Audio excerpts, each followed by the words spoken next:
सफर जो आपण ग्राउंड झिरो वरून करतोय तिथे आपलं स्वागत। आता आम्ही पोचलो आहोत अंतरवली सराटीला। अंतरवली सराटी म्हणजे तेच गाव जिथनं मनोज जरांगे यांचं आंदोलन सुरू झालं, जिथं सुरू राहिलं ते गाव। समोरच मनोज जरांगे यांचं आंदोलन स्थळ आहे। ते आंदोलन स्थळ आम्ही तुम्हाला दाखवतो।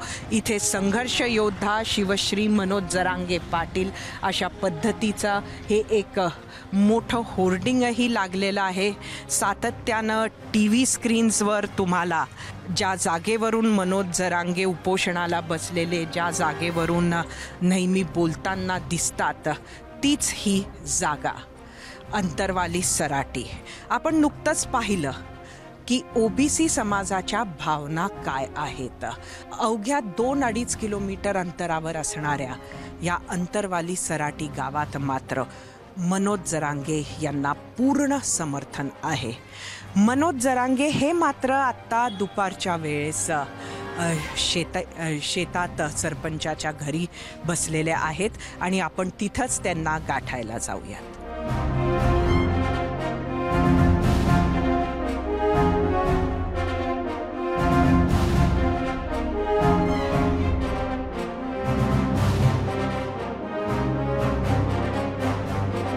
दुपारच्या वेळी गावाचे सरपंच, अंतरवली सराटी गावचे सरपंचांच्या या शेतात असणाऱ्या घरात मनोज जरांगे आत आहेत आणि बाहेर ही सर्व मंडळी त्यांना भेटायला आलेली आहे।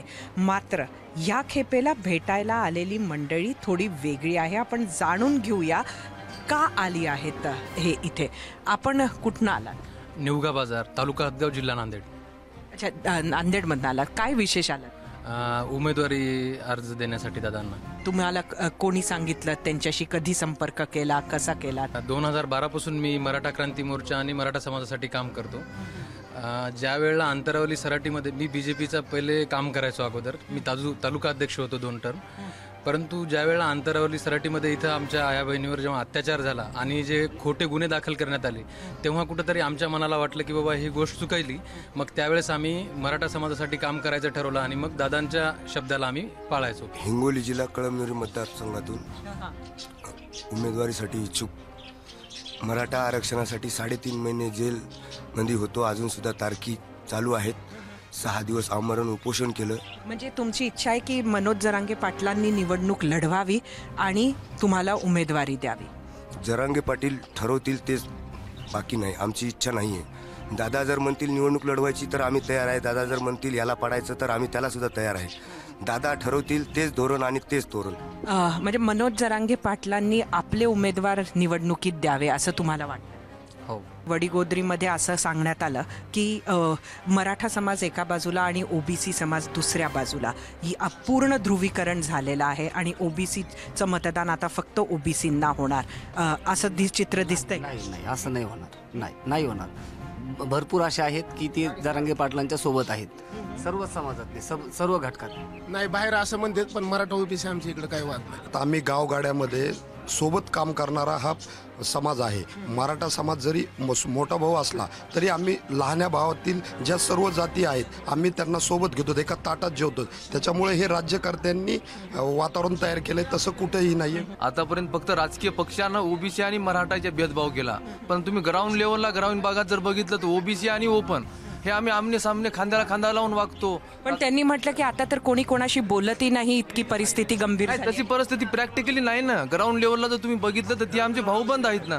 ग्रामीण भागामध्ये नाही, ग्रामीण भागातच अशी परिस्थिती असं वडीगोद्रीमध्ये म्हटले। संबंध आज चांगले आहेत आमची OBC समाज। शेतावर काम करायला सुद्धा मजूर जात नाही असं सांगण्यात आलं। ते आमच्याकडे शेतावर काम करण्याकरता पण येतात ना मॅडम, एकदम चुकीचं आहे। हा फक्त कोणतरी राजकीय पोळी भाजण्यासाठी हे दुरी निर्माण केली। एक शेतात एक घर आणि एका घरामध्ये असं पडवीत इतके इच्छुक उमेदवार बसलेले आहे. वेगवेगळ्या भागातले उमेदवार एकाच वेळी. कुठल्याच पक्षाचं कार्यालय हे नाही, कुठलाच पक्षाचं चिन्ह इथे नाही, पण फक्त मनोज जरांगे यांच्याकडनं उमेदवारी घेण्यासाठी आज इथे इतकी मंडळी आली आहे. काँग्रेसची आहे, भाजपचीही आहे, ज्यांच्या पाठीमागे कुठलाही पक्ष कधीही नव्हता अशी ही मंडळी आहे. त्यामुळे हा सुद्धा एक महत्त्वाचा बदल आपल्याला मराठवाड्यात दिसतोय. आता मनोज जरांगे यांच्याशी आपण बातचीत करूया.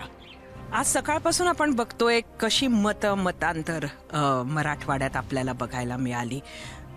संपूर्ण समाज कसा ढवळून निघालाय, काय होणार विधानसभेत, याच्या पलीकडचे सुद्धा प्रश्न मराठवाड्यात आज उत्पन्न झालेले आहेत की समाजातली परिस्थिती नक्की कशी आहे. आणि या सगळ्याचा केंद्रबिंदू म्हणजे मनोज जरांगे. आपण मनोज जरांगे यांना भेटायला इथे आलो आहोत. आज आम्ही खास जो दौरा काढला मनोजजी, तो याच्यासाठी काढला की मराठवाड्याच्या मतदात्याचा मूड काय आहे हे जाणून घ्यायचा आमचा प्रयत्न आहे. तुम्ही कसं बघता मराठवाड्याच्या मतदाराकडे आज? प्रश्न ताई सगळीकडेच सारखे आहेत. मराठवाडा असो, विदर्भ असो, आमचे दोघांचं सारखंच आहे जवळपास. कारण तिकडेही दुष्काळ आहे, आमच्याकडे दुष्काळ आहे. फक्त एवढाच फरक आहे, त्यांना आरक्षण आहे ना आम्हाला नाही. हीच परिस्थिती कोकण, पश्चिम महाराष्ट्र, उत्तर महाराष्ट्र आणि मुंबईत पण आहे. दुःख सारखे आहेत, परंतु लोकांना आता बदल पाहिजे न्यायासाठी. लोक नाही ऐकत आता. तुम्ही तात्पुरतं काय नादी लावता, काय देताल. लोक खूप पुढे गेले आता. लोकांना नाही ताई आनंद राहिला आता याच्यात की राजकीय नेत्यांना निवडून आणायचं आणि त्याच्या अंगावर गुलाल टाकायचा. आणि गुलाल पडलेला आमदार त्याला आपल्या खांद्यावर घेऊन नाचायचं आणि डीजे पण आपणच लावायचा, फुलं पण आपणच टाकायचे. हे लोकांना नको येत आहे आता. आनंद सगळ्यात मोठा असणार आहे गरिबाचा, आणि ते माझं स्वप्न आहे की तो आनंद लोकांनी घ्यावा आता. की स्वतःचे लेकरू अधिकारी झाल्यावर त्याच्या आईला आणि बापाला लोक खांद्यावर घेऊन गुलाल टाकून नाचायला लागले, डीजे लावून नाचायला लागले. राजकारणाच्या पुढे नाचून काय नाही होणार. प्रत्येक वर्षी तेच आश्वासन, तेच विकास करणार म्हणते तेच, पाणी देणार म्हणते तेच, लाईट देऊ म्हणते तेच, कर्जमाफी करू म्हणते तेच. तोच विषय, काहीच बदलला नाही 75 वर्षात. त्यामुळे समाज मात्र यावेळेस मराठा असू द्या, धनगर असू द्या, मुस्लिम असू द्या, दलित असू द्या, गोरगरीब ओबीसी समाज असू द्या, बदल करणार आहे त्यावेळेस. नक्कीच तो बदल आम्हाला सुद्धा येताना दिसला. लोकांच्या मनात हा विषय नक्कीच आहे. पण एक जे वडीगोद्रीत आम्ही आत्ता थांबलो होतो, एक जाणवलं असं की त्यांचं म्हणणं असं आहे की ध्रुवीकरण 2 समाजांमध्ये खूप झालेलं आहे. एकीकडे ओबीसी समाज हा एकत्रित होतोय असं त्यांचं म्हणणं आहे. त्यांना मराठ्यांना आरक्षण मिळावं असं वाटतंय, फक्त ते ओबीसीतून नको असं त्यांचं म्हणणं आहे. आणि एकंदरीत मराठा विरुद्ध ओबीसी असं वातावरण मराठवाड्यात आहे असं त्यांचा दावा आहे. नाही, असं कधीच शक्य नाही.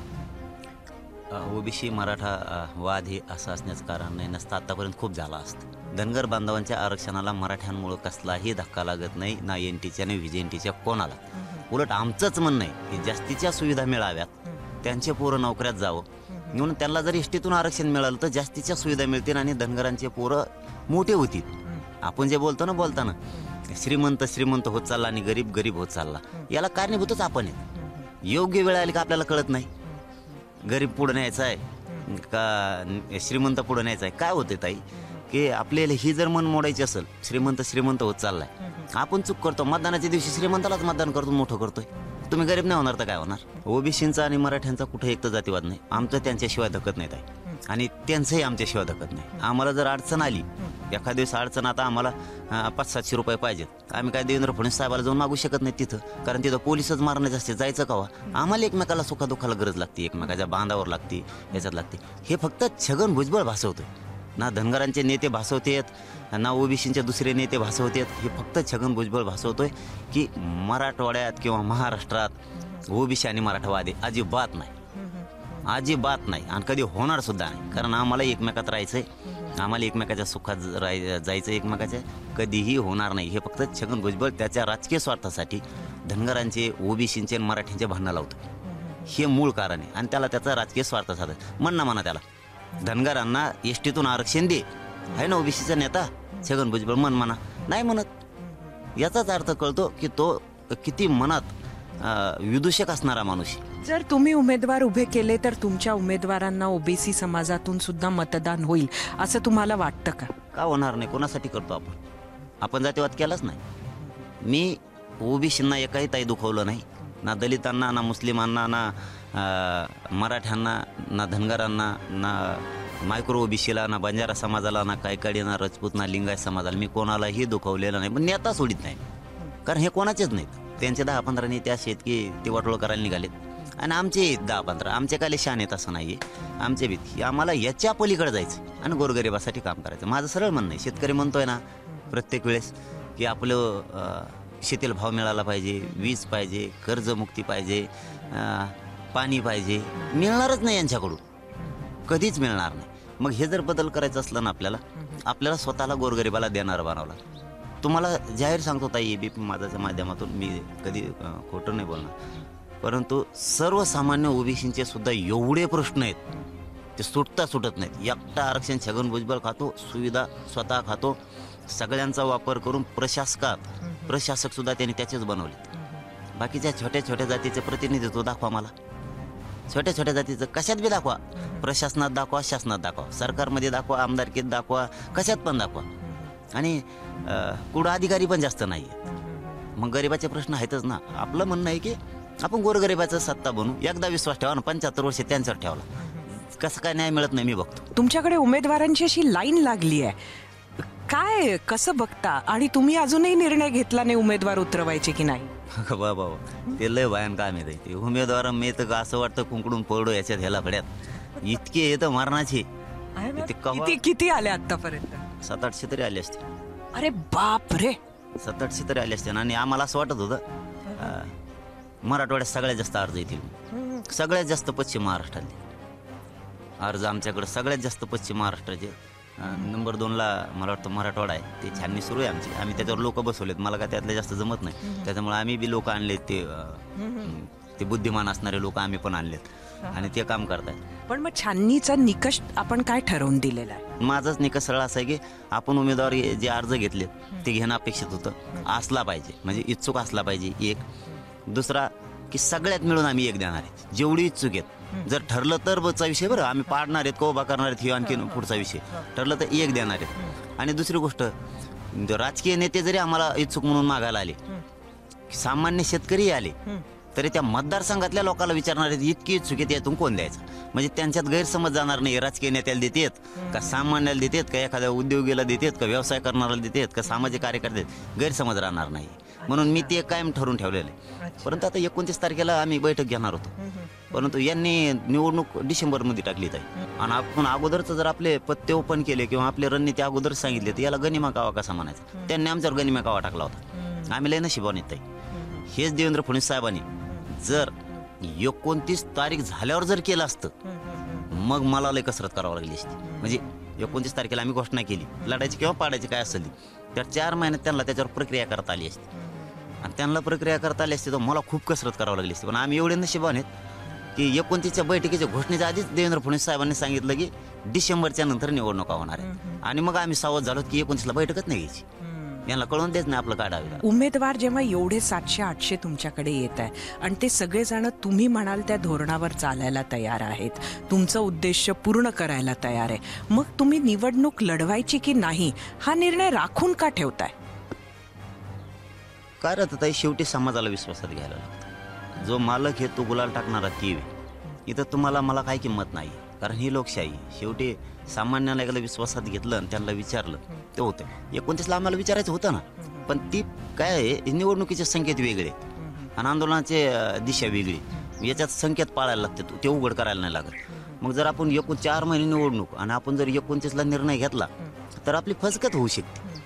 मग थांबलं. आता जर निर्णय घेतला असता 29ला, मग ऑक्टोबरमध्ये निवडणूक पाहिजे होती, मग परफेक्ट ते बसत होतं. कारण त्यांना काय हालचाल करता येत नव्हती.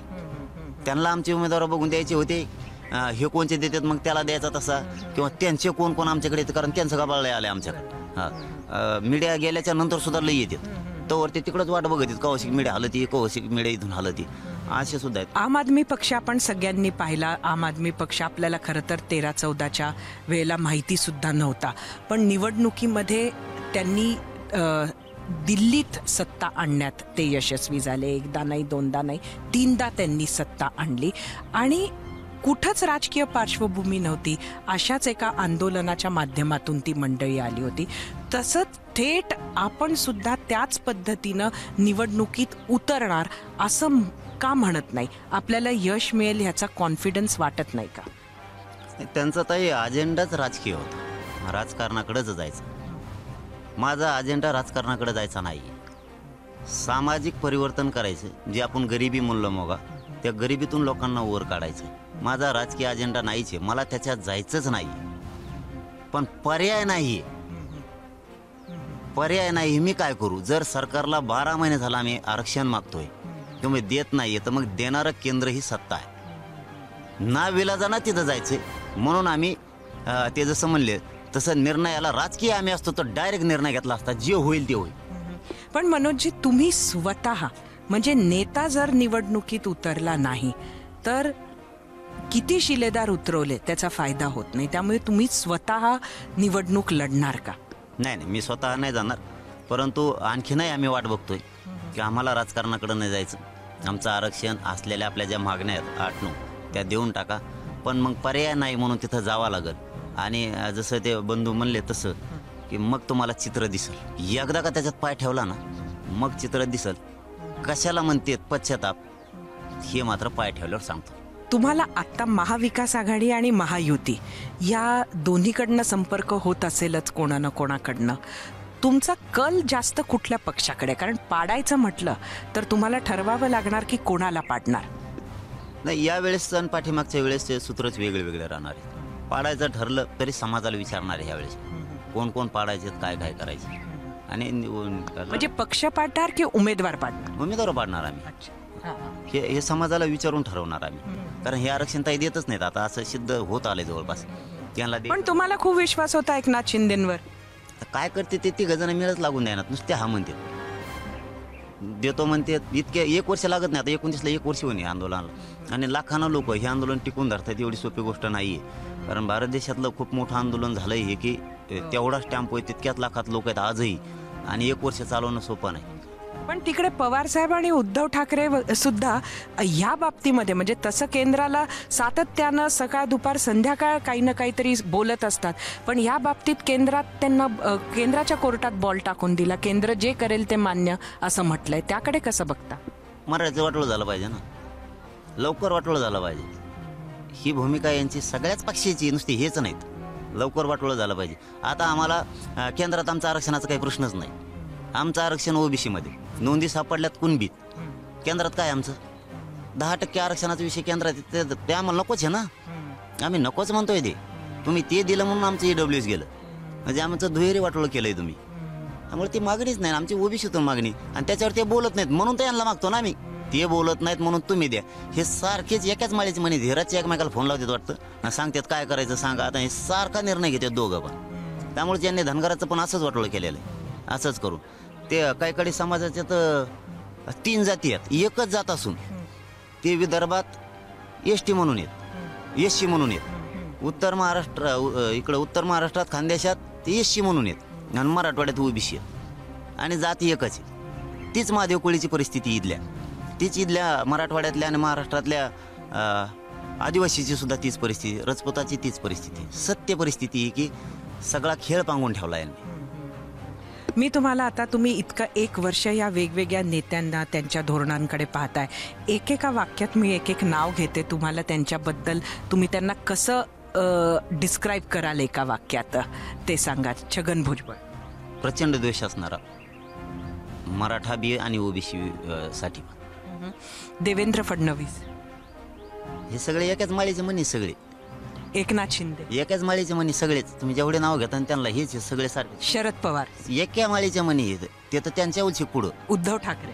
एका माळीचे म्हणी म्हणलं मी. हे सगळे सारखे. ते कधीच शेतकऱ्यांचं गोरगरिबांचं कधीच कल्याण नाही करू शकत. अजित पवार. ते तर त्यांचे मग ते तर काय मुकादमच आहेत सगळ्याचे. बरं मनोजजी, आपले खूप खूप धन्यवाद. आपण आमच्यासाठी वेळ काढला. तर बरीच उमेदवार मंडळी आपल्यासाठी परत थांबलेली आहे आपल्या भेटीसाठी. येणाऱ्या तुमच्या वाटचालीसाठी तुम्हाला शुभेच्छा.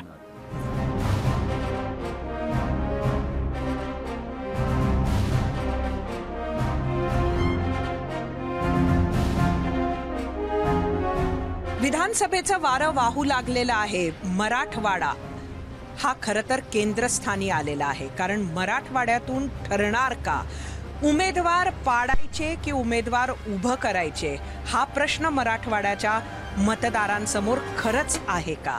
मराठवाड्याचा मतदार लोकसभेत जसं त्यानं मतदान केलं तसंच करणार की ह्या खेपेला काही वेगळं होणार, हे सगळं आपल्याला जाणून घ्यायचंय.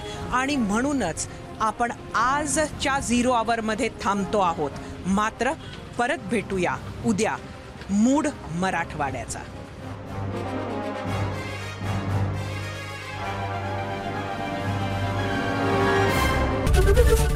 एबीपी माझा, उघडा डोळे बघा नीट.